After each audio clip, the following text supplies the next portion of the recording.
Good morning. This is hopefully going to be an interesting session for you, and we'll try to speak up since we don't have microphones. Any of you in the back who don't hear one of us when we take our turn, if you just hold up your hand or signal us in some way, then we'll try to speak out a little more. So I welcome you. Greetings to this session, and I'd like to introduce the other members of my committee. Hiroyuki Yasumoto on my far left, with his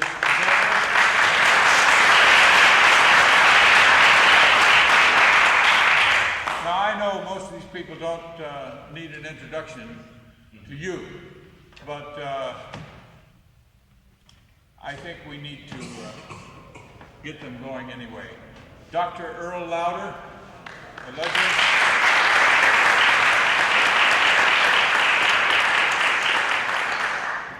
Toru Miura from Tokyo.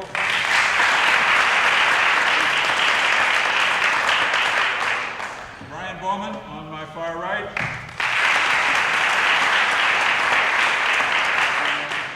Mead from England.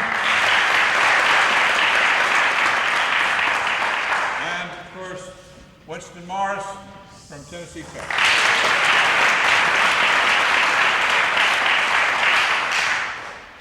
Two of our other members couldn't be with us for this conference, and I have a few remarks that I'd like to share with you from Dietrich Unkrut and Roger Bobo.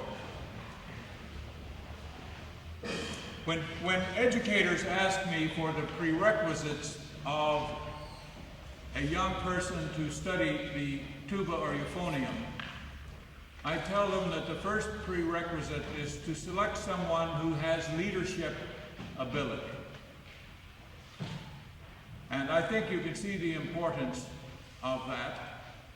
We want people who play the euphonium and tuba to be action people, people who take charge, people who are observant to the needs of others and who want to do something about it. I thought I'd like to share with you just briefly and as quickly as I can some of the history of our instruments, and I'm not talking about the creation of our instruments, the evolution of our instruments, but some of the people who have played such an important role in our present, and perhaps we can gain some insight from them on how we can affect our future. TUBA did not start in 1973 with the first international conference. It started many, many years before that, and was primarily the efforts of a gentleman named William Bell, a gentleman who represented our instruments with great dignity and stature and just the right amount of spice. A man who loved life in all its aspects. And he had an organization of students and professional colleagues that he used to gather at McSorley's Old Ale House in New York. And he called his group the ROSPs. If you see me later, I'll tell you what ROSP stands for. And it was a group of great camaraderie and great respect for one another. That certainly is a good foundation for what we have here today. There were others who affected our life today. At the turn of the century, August Helleberg, a legendary tubist, he is much more than just the name on a mouthpiece. And I think it behooves each of us. I'm not going to give you a lot of his credentials, but I think it's a challenge for each of us to research our past, because our heritage is the foundation for the present and the future. A great tubist named John Kuhn, Fritz Gag, Fred Pfaff were colleagues and allies of William Bell. On the euphonium we had incredible artists Simon Mantilla, Noble Howard, and many others. The first 30 years of this century, we had the Sousa Band, the Pryor Band, the Creole Band, the Creator Band, the Conway Band, the Goldman Band. These wonderful professional bands, the great circus bands, all made up of great musicians. Our great service bands, which still today continue their tradition. Almost every theater had an orchestra. In the 30s, in the early 30s, when they put sound on film, then radio had its heyday, because the sound on film destroyed the vaudeville circuit and also removed from the theaters most of the orchestras. The 40s and 50s into the middle 60s was the heyday of professional recordings in this country.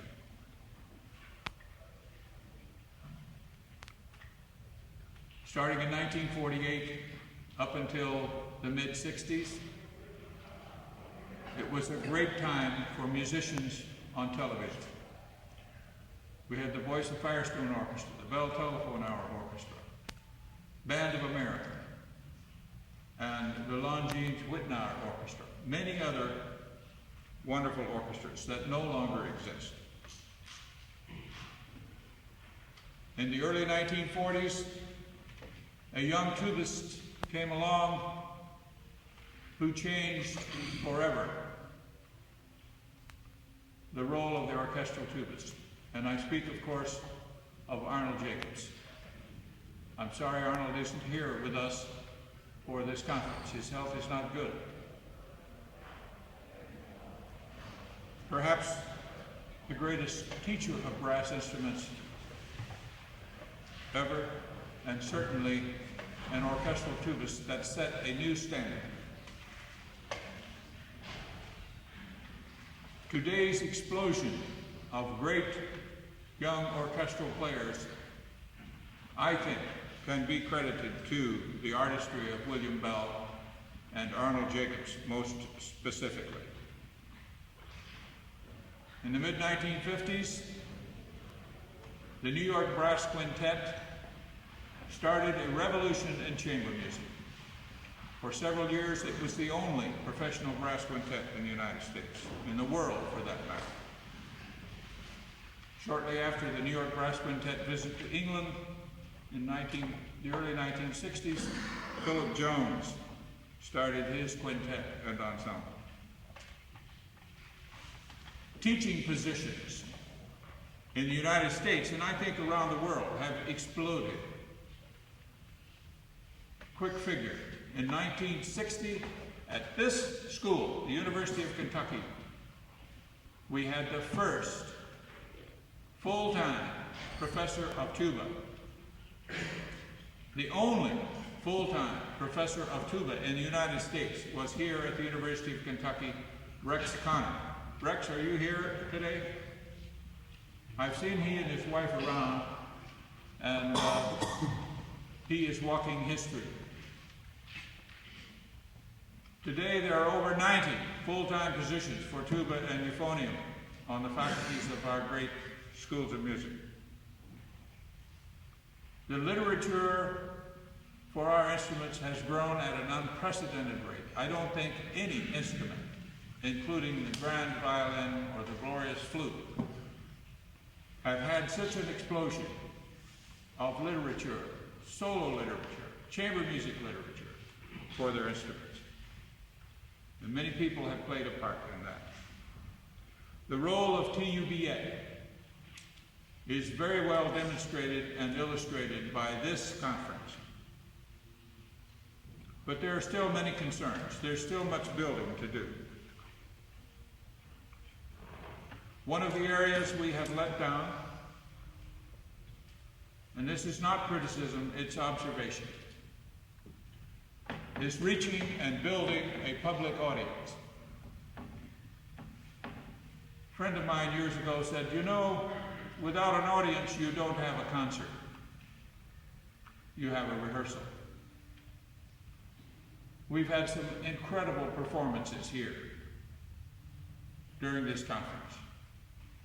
I wonder, as I look into the audience at those concerts, how many of the local lay public of Lexington are being enlightened by those great performances. And I wonder, how much positive press and media have we generated? This is a challenge for us. In the area where you would expect the most knowledge and the least prejudice, we have the least knowledge and the most prejudice. And I speak of the news media. I speak of the press. Most of whom, when they're assigned to cover an event which involves our instruments, are sent with the instructions of finding something humorous, find something funny, find something we can write about in our papers. Sometimes we get wonderful things said about our instruments, but those things are usually said in the last half of an article. In the first half of the article, they vent their spleens of the fat kid in the back row, the oompa, and all of the other cliches, which they become ensnarled in, and in the first half of their article destroy all and discredit all of the good things they say in the last half of the article. I say to you, as young people who represent a great deal of the future, do not play into the hands of the press and media. When they put a microphone in front of you, the microphone belongs to you. You do not have to even answer their stupid questions.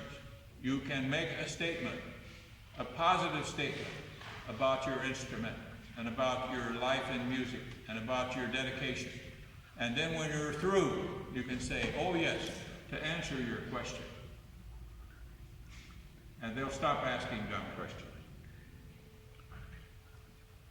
Each of us, whether we like it or not, is an international representative for everyone else who plays our instruments. If we are carrying a tuba or a euphonium down the street, and we're shoddily dressed, I didn't say casually dressed, I said shoddily dressed. If we do things that are looked upon by the observer as being crass, then every tubist and every euphoniumist in the world has to answer for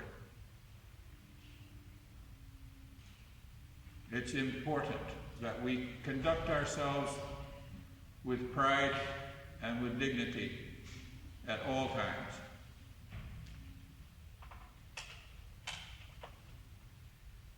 There are three kinds of people in this world.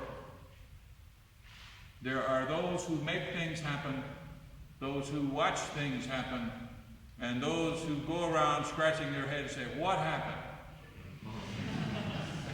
We want everyone in TUBA, every euphoniumist, every tubist, to be a positive person who makes things happen. And some of the things we have to make happen are more and larger audiences to support our artistic efforts. So that's my opening statement. I'm now going to respectfully turn to my euphonium colleagues who have things to say about their particular instrument and generally about what we need to do to have a better future. And so I would like to go to an elder statesman for the instrument, Dr. Earle Louder. Thank you, Harvey. I think. Elder statesman. Harvey and I go a long way back. I won't say any more than that. No, that's right. If you don't mind, I'll remain seated and just speak to you across the table. I'd like to just emphasize and reaffirm some of the things that Harvey has alluded to in his opening statements. One of them in particular is the positive aspect of what we do, how we do it, and how we do it in a positive manner. You know, one of the rules of good marketing is not to market in a negative aspect, it's to market positively what you've got. And if you sell what you have, you don't have to worry about the negatives. They will take care of themselves and slide right out of the way. I guess what I'm really getting at is, don't allow yourselves or anyone around you with whom you are in contact to write, let's say, articles, as has been presented to you here, that deal with these negatives that we've talked about. For instance, the Ompa image, or the euphonium is a dying breed. That's talking about the negatives. Let's tell them what the euphonium is and where it's going, and be positive in that way. In other words, perk their ears up by giving them all this information and not having time for the other. That's the one thing I think I'd like to really put forward. The other aspect that I'd like to reaffirm is what Harvey said about us being witnesses, ambassadors to anyone around us, musicians and non-musicians alike. I had this come to the front in my life one time very vividly, and it hit me with such an impact, I really did not know how to respond. I'll share it with you. This was just after I had gotten out of the Navy band and had gone to Morehead, Kentucky to teach. And I received a long-distance telephone call from Spokane, Washington. The young man on the other end of the phone started out the conversation by saying, Mr. Louder, you don't know me, my name is. And then he commenced to tell me that while I was with the Navy band, I was on tour and we played in Spokane, a concert, at which time I was a soloist on the evening program. And he said he was a young, aspiring tubist, not a euphoniumist, a young, aspiring tubist. And he said he was right to the point where he was about ready to quit because he felt like he just was not getting anywhere, gaining any ground. He came to the concert, and he said he was so shy, he didn't even have the nerve to come backstage to introduce himself and just talk to anybody. But he called me some, I guess, 15 years later, after that night, and thanked me over the telephone for what I had done for him that day. And I said, what did I do? And he said, well, you were a soloist on that program. And he said, I was so enthralled with what I heard. I went back home with a renewed vigor and I started practicing. He said, I went on through school, went to college, got a teaching degree. I'm playing in the Spokane area on tuba, and I'm enjoying life, and I just wanted to say thank you. And he hung up. You don't know what impact you have on other people. I don't say that for my benefit. I say that for what Harvey was just talking about. People look at us, and the way we conduct ourselves is the way it's going to show to the world the direction in which we go. And I just wanted to put that forward. So the other thing I'd just like to very quickly, and I won't take up much time because I have to meet my ensemble for a performance here in a little while, and I may excuse myself, Harvey, if you don't mind.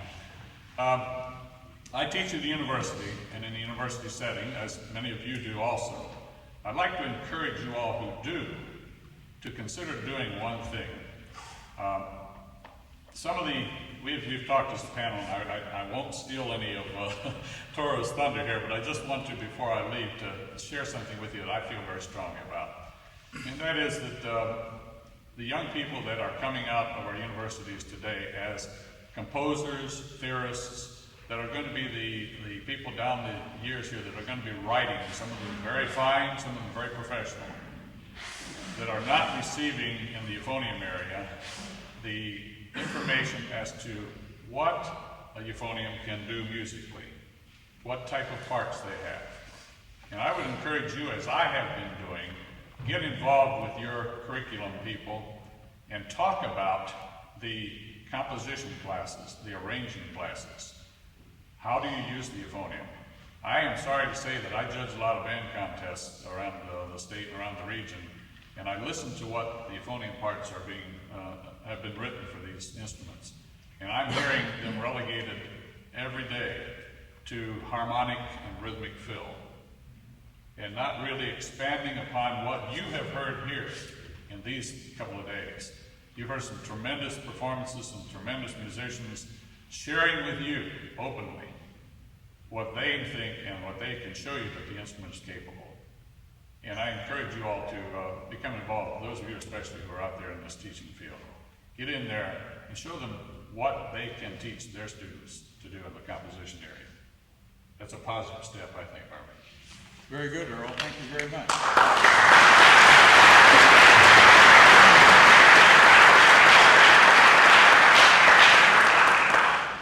I've made several trips to Japan, and I'm always impressed, I should say deeply impressed, by the success of the Japanese euphonium and tubists in generating a supporting audience for their instruments. So next I would like to go to Toru Miura. Toru. Good morning. Well, concerned with the subject we have on this session, only one thing I'd like to mention. The most important thing for the future of tuba and euphonium is that we, euphoniums and tubists, let composers to write more music for our instruments. And that is all.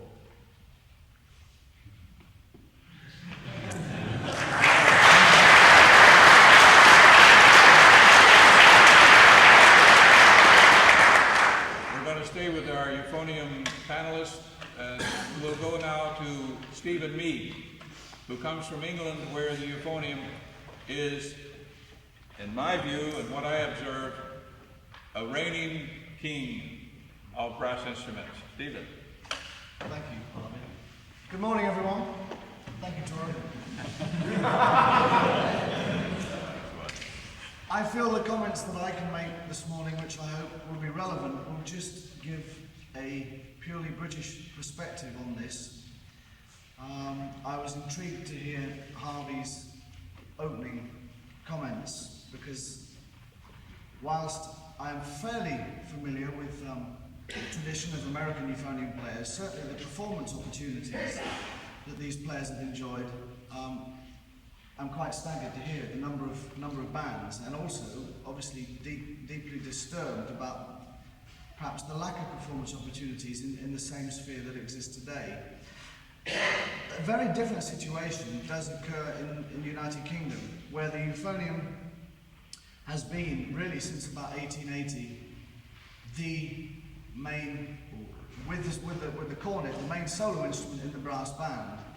Now we have, until fairly recently, had two very different spheres of music making in the United Kingdom: amateur music making and the amateur music making tradition, of which the brass band is probably the best example with the highest standards, and professional music making. And they have been, and in some people's eyes are still, worlds apart.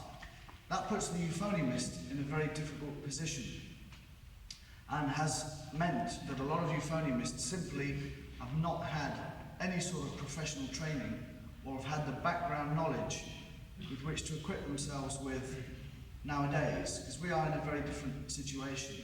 The performance level of brass bands nowadays is so high that there are professional musicians who would find playing in a top contesting brass band a very hard experience, both in terms of the level of technique required and the sheer stamina involved. And so, whilst the brass band has maintained a very good tradition, the gap has been wide and is now closing.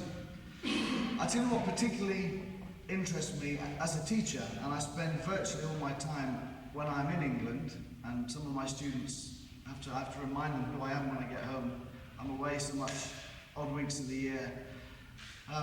The teaching situation is much improved in that up to about 10 years ago, hardly any music colleges in the United Kingdom would take euphonium as a first study.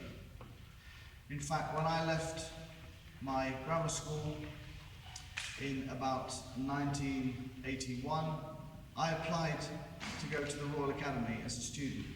I still have the letter from the Royal Academy which informed me that the euphonium was not recognised as an instrument worthy of professional study. A very deeply disturbing experience for someone who is totally committed to the instrument, even at that age of 18. So I went to university and got a music degree, and then I got a teaching qualification. But that hadn't diminished my enthusiasm to play the euphonium. I then found myself invited to do a recital in 1989 at the Royal Academy. Those few years had mellowed out the attitude of those upstairs, as they described them at the Royal Academy, who had no knowledge either of the capabilities of the euphonium or its potential in the wider musical world. And therefore I was honoured, and I still feel deeply honoured, to be invited to be the first Professor of Euphonium at the Royal Academy of Music. That is very good from a purely visual point of view, in that it seems to be a landmark for the euphonium, just as it is now taught at the Royal Northern College, the Birmingham Conservatoire, in fact all the principal colleges. But what are we doing there? And this is a question that I have to address. Who are we training, and for what? There is a real danger, as I see it, that unless we understand the performance opportunities that are possible, the professional performance opportunities, we are simply going to turn out highly qualified and very able, skillful euphonium players with an increasing body of literature that have nowhere to play and nowhere to play to in a proper, regular, professional situation. So what do we do? Are we making euphonium teachers who will then go on and teach more euphonium teachers, who will then probably hold more conferences? We'll have a conference every month just to satisfy our desire to get together and share our love. But what does that do? I mean, as Harvey said, where are the good folks of Lexington?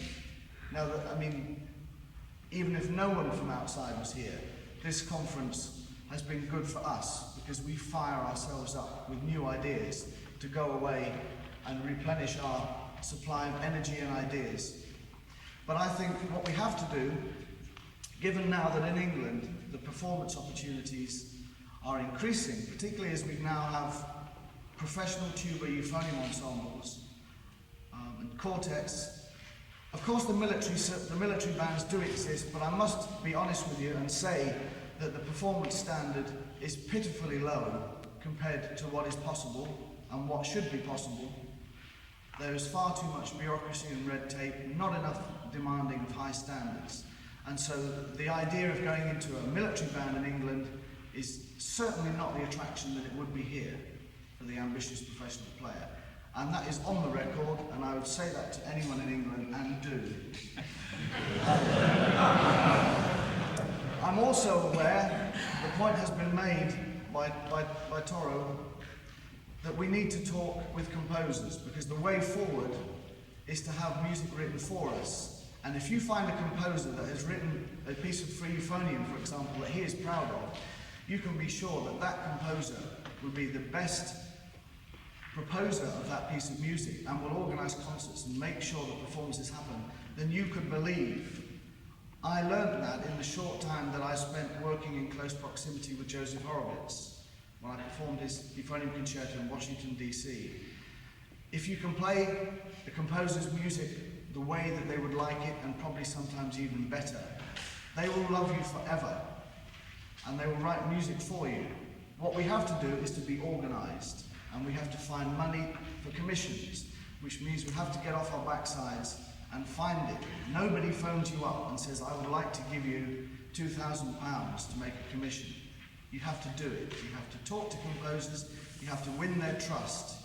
Winning them over with your performance is sometimes the easiest part, and that is only the beginning. So there is a collection of thoughts. I'm exceedingly optimistic that the euphonium in Great Britain and throughout the other countries of Western Europe is coming of age. We all have responsibilities. Every time I get the euphonium out of the case, I am not demonstrating my own abilities so much as winning friends and admirers for the euphonium. And I think we must all keep that well and truly in perspective. Thank you for letting me speak, Harvey.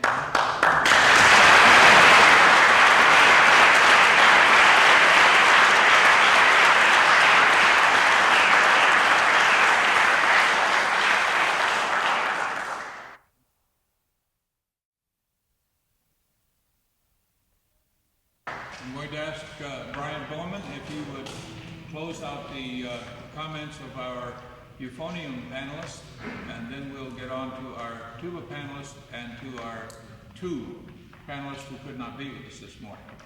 So please, Dr. Brian Bowman. I have to stand up to talk, especially about a topic as near and dear to my heart as the euphonium and music. I feel that we need to examine the beginning of our future within each individual here. It's an individual process. Music is a personal and individual art. It is not a solitary art. It has to be done by communicating one human soul to another. No instrument does that finer than I believe than the euphonium and its companion elder brother, the tuba.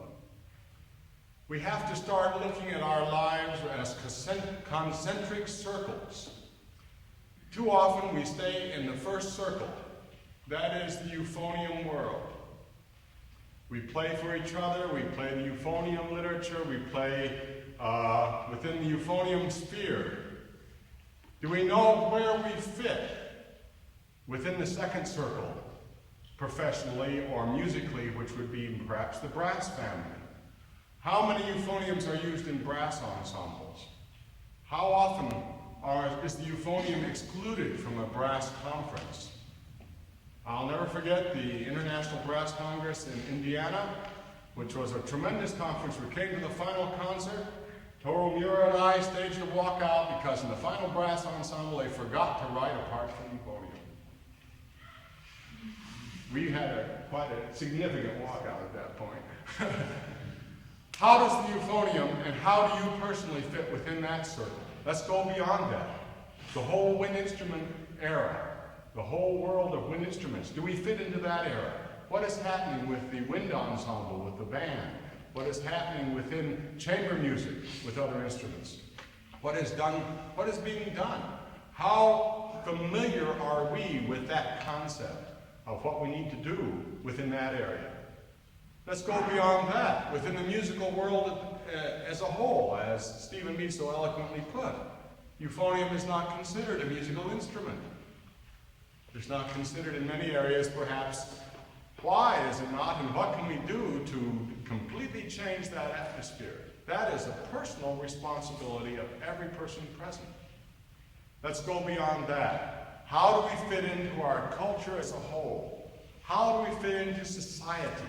What role can we play that will make society a better place, that will enhance our opportunities as human beings to relate one to another and to draw together this troubled world?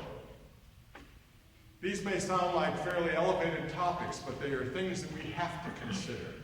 We have to find our place from the small circle to the largest circle, not only within the musical sphere of realm, but within our personal lives, our families, our associates, our friends and neighbors, within our spiritual lives, if we have a spiritual life that continues on. All these are three concentric 3D circles that we have to expand within the outer circle so we can make some progress. And this has to become an individual quest of every person. Because then we can work together, because there is the individual understanding, there is this cultural and humanistic and spiritual bonding force that will bring us together. So it's my hope as we listen to everything that is being said, that we put all these things together, that we go renewed with the fire within our being that will make these things happen. Because that is how it comes about. From each individual spark that we put together to form this tremendous blinding light that will make the future for us very wonderful. I am very pleased with everything that has happened. I cannot believe the progress the euphonium has made in the last 15 years. And I think that we have nothing but a bright future ahead of us because of your individual fires, which you are kindling. And then go light the one next to you. Keep them going individually, because that's the way we'll make progress. Thank you very much.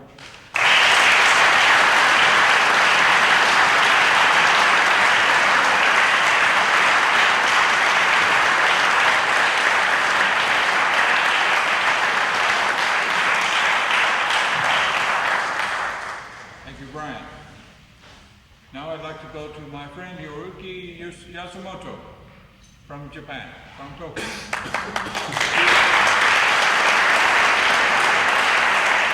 Hiroyuki is president of the Japan Euphonium Tuba Association. おはようございます。最初に、トランスレーター、通訳を通してお話しすることをお許しください。Good morning, everyone. Please forgive me to speak through the English translator. なぜならば私の英語は私のチューバと同じように非常に聞き取りにくいようなので。What he says, his English is not so enough to be heard as he plays the tuba. I just say it. He just said.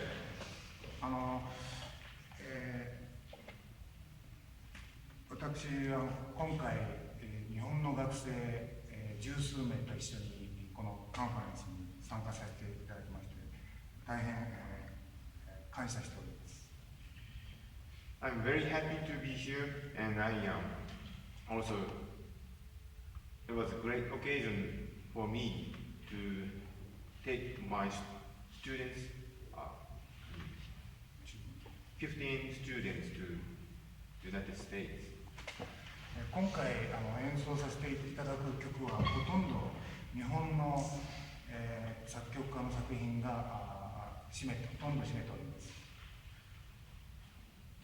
The pieces we are going to play as an ensemble is all by Japanese composers.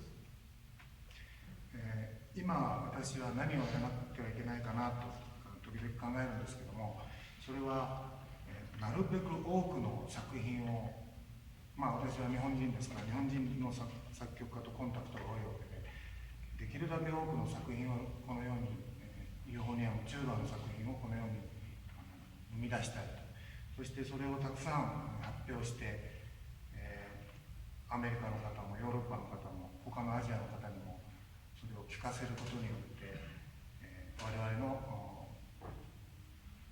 心というものを知ってもらいたい。我々も音楽が作っているんだということを分かってから、車やテレビジョンだけ作っているのではない。ミュージックも作っていますよということを分かっている。I often think what I have to do. Then, as I place the music for this conference, so maybe I have to show many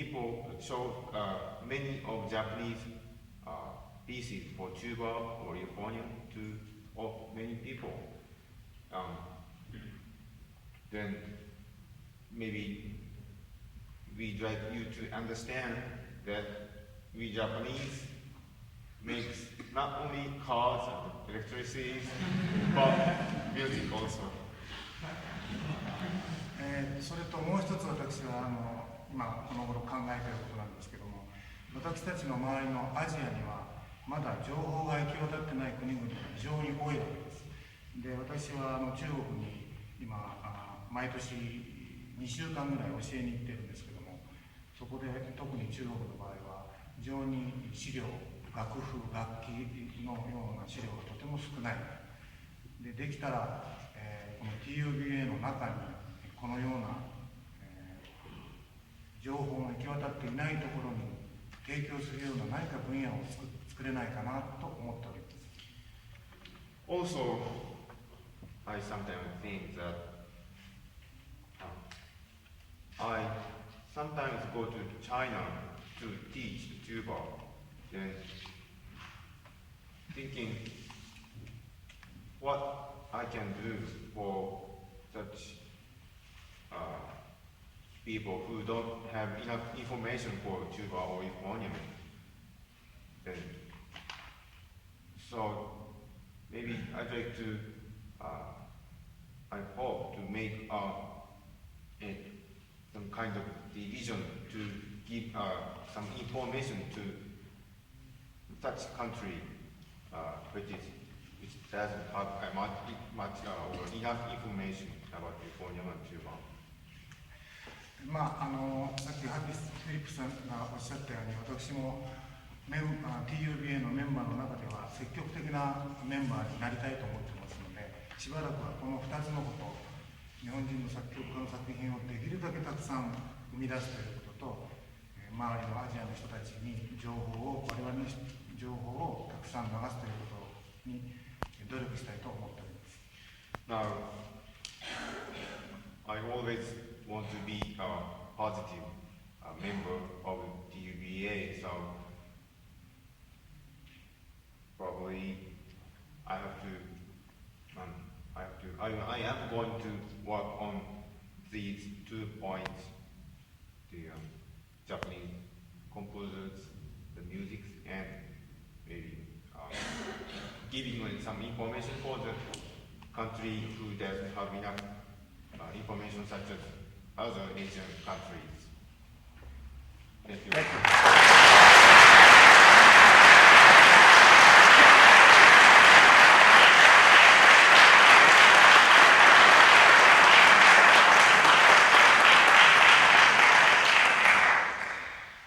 Obviously, there are two kinds of future that we're concerned about. We're concerned about personal, individual future, and we're concerned about the all-encompassing future for our instruments.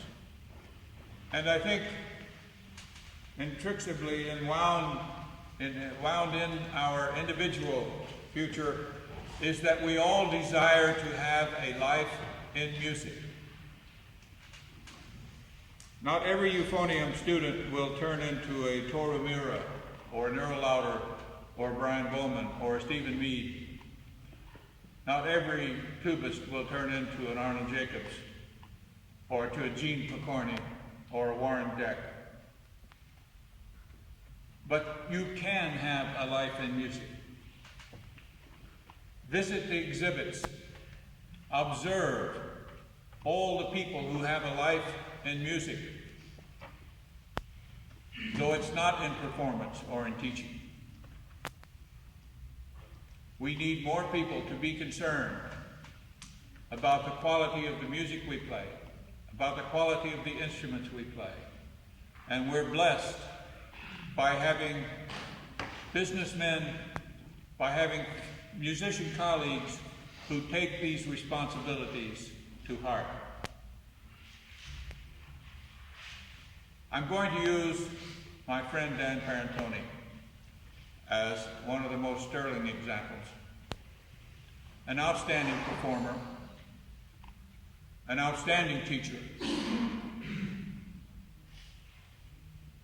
one of the most active artists I know in commissioning new works, and a person who has taken the concern for better instruments so to heart that he is now involved in designing, manufacturing, and presenting instruments. So yes, there are many ways to have a life in music and never to love your commitment or lose your integrity to your instrument. There is a future in every performance category. It's up to you. There's a future in jazz. There's a future in symphony. There's a future as a recitals. There is a future in chamber music. It's up to you. Let me read to you quickly 2 excerpts from material sent to me by Dietrich Unkrut and Roger Bobo. And then I'm going to ask my friend and yours,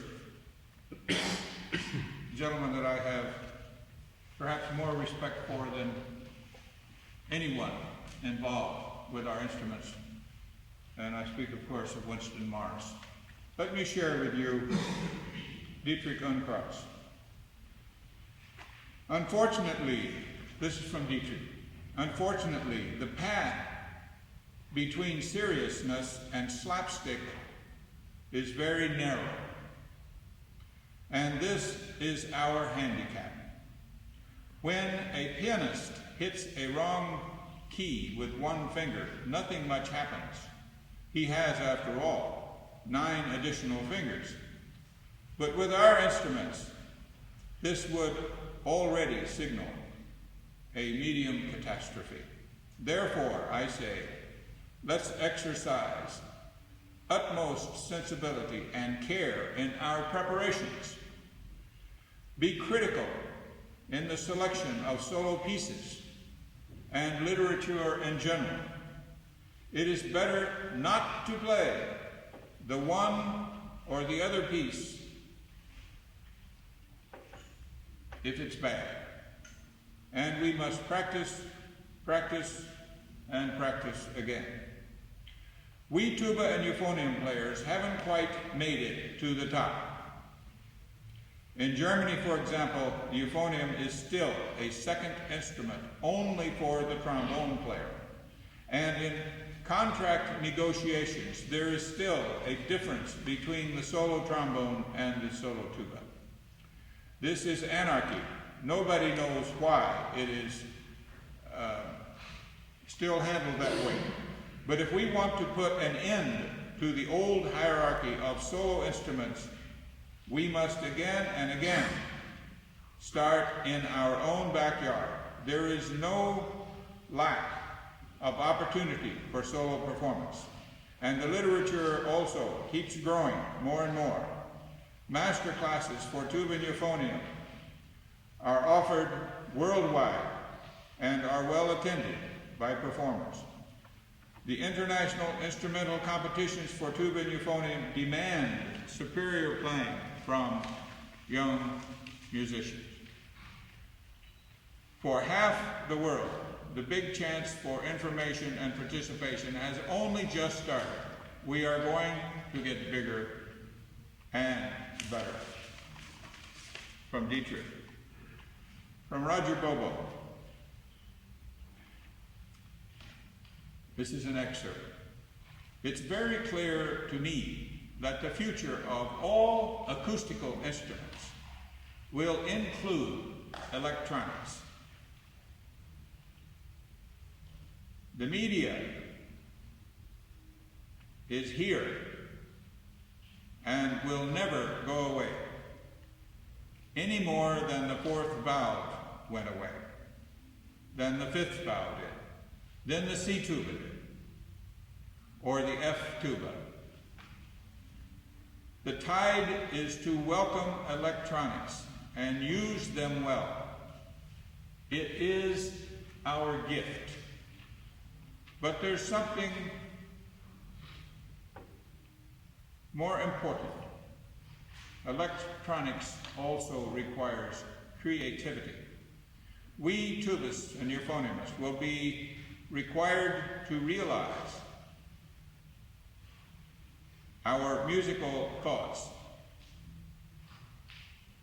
not only to perform loyally to composers who have given us our tradition.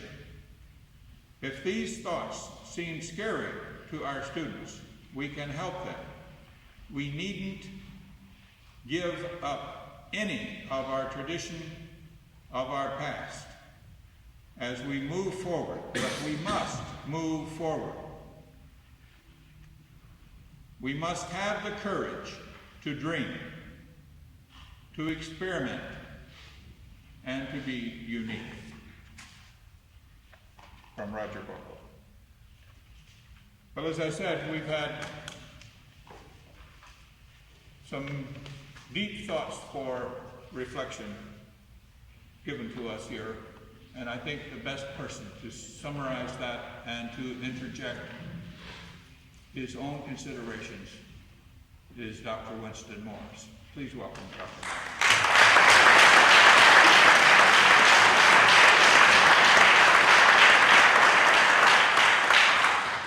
Thank you very much, Harvey. I tell you, it's an honor to be up here, to be able to speak on this particular subject. Harvey wrote several months ago saying that we would have this panel. I guess each one of us up here had to make a decision as to the route that we wanted to go for this. So I guess, Harvey, this is the good cop, bad cop time. And I would like for you to please balance everything that I have to say to you with what's happened this week. I think collectively, what has happened this week here in Lexington is certainly the most positive thing that has ever happened for our instruments, both the euphonium and tuba. Collectively, the literature, the quality of the performances, I could not be more optimistic about the future. After 30 years of being involved professionally and with both of these instruments, and with that perspective coming to you, I feel quite optimistic about it. But I do want to take this opportunity, and I do not want to end this session on a negative note, but I'd like to be presumptuous enough to lecture all of us just briefly on some minor problems that we do have. And from that perspective, Harvey, I guess I'm sorry that I'm ending this session because I don't want it to end on a negative note. So once again, I ask you to balance what I'm saying here with what's happened this week, which is the single most positive event that has ever transpired for our instrument in terms of quality of performances, quality of literature, quality of opportunities. My dear friend Toru Miura, said we need more composers to write music for our instruments. But folks, the most frustrating thing to me is to sit at a convention of this kind and hear phenomenal music that I know will not be available to the large majority of us. You hear great performances by ensembles and individuals. You want that music. Getting the music composed is one thing. Getting it disseminated is something else.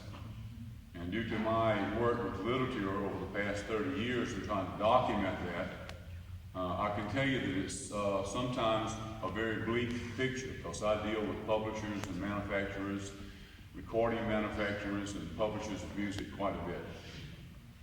So I will just simply read the comments, and I'll try and do it as briefly as I can. I know everyone's hungry. The future of the tuba and euphonium lies strictly and exclusively in the hands of tubists and euphoniumists. This is good news. Our future does not, in fact, depend upon the whims and wishes of such people as music publishers, record manufacturers, concert promoters, composers, news media, etc. It is, I am sure, reassuring to be told that you are responsible for your own destiny. After all, who could possibly be more concerned about our future than those of us who are destined to live it?